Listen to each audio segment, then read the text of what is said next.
Mr. Owl, how many licks does it take to get to the Tootsie Roll center of a Tootsie Pop? Winston tastes good, like a cigarette. Something's gone wrong in the happy-go-lucky world of Nintendo. Now you can get Shrek Forever After Squirters. Let's have a look, Morty. It's a sweeper. What? Commercials, adverts, ads, whatever you want to call them, they have made quite a massive impact on the way we experience television. They're on every TV channel, whether in small 3 to 4 minute intervals or hour-long blocks airing between the times when teenagers are killing their sleep schedule and adults are getting up for their day jobs. Some consider them a means for companies to show their products to millions of viewers. Others consider them fascinating outlets of creativity. Most children consider them the boring things I don't understand that get in the way of my shows. Say what you will about them, but it won't change how important they are to television. Whether they're sticking in your head due to their absurdity or giving companies profit, they're bigger than people give them credit for.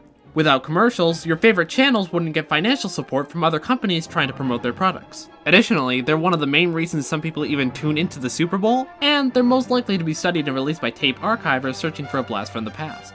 It's because of this large impact that I've started this brand new series, Commercial Chronicles, sharing an extensive history on television adverts, the way they've changed, and what made them the way they are today. Since commercials have been around for so long, I'll have a lot of stuff to cover. As long as I have things to talk about, I wouldn't expect the series to end anytime soon. Before I go to the very beginning, I guess it would make sense to look at where we are right now when it comes to commercials and what people think of them. Then you at home can make your own comparisons when we get to what things were like in the past. Today, commercials are more often than not an outlet for creativity.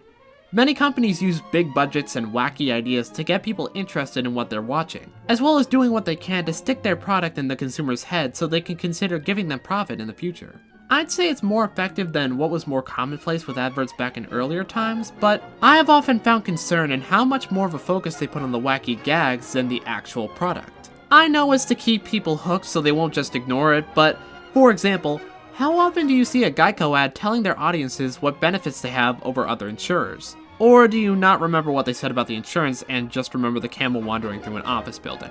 Another issue that more has to do with how some commercials are aired, it's come to my attention that certain TV channels do whatever it takes to cram as many commercials into the channel as they can, using whatever crummy tactics necessary.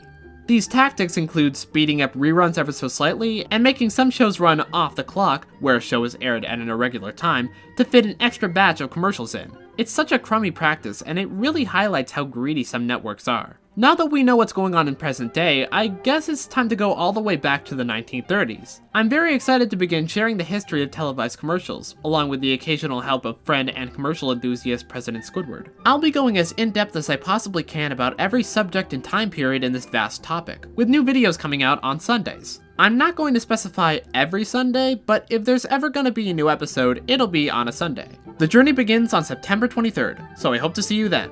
I'm your host, Noah Bradford, and we'll be right back after the break. America runs on Bolivar time. After these messages, we'll be right back.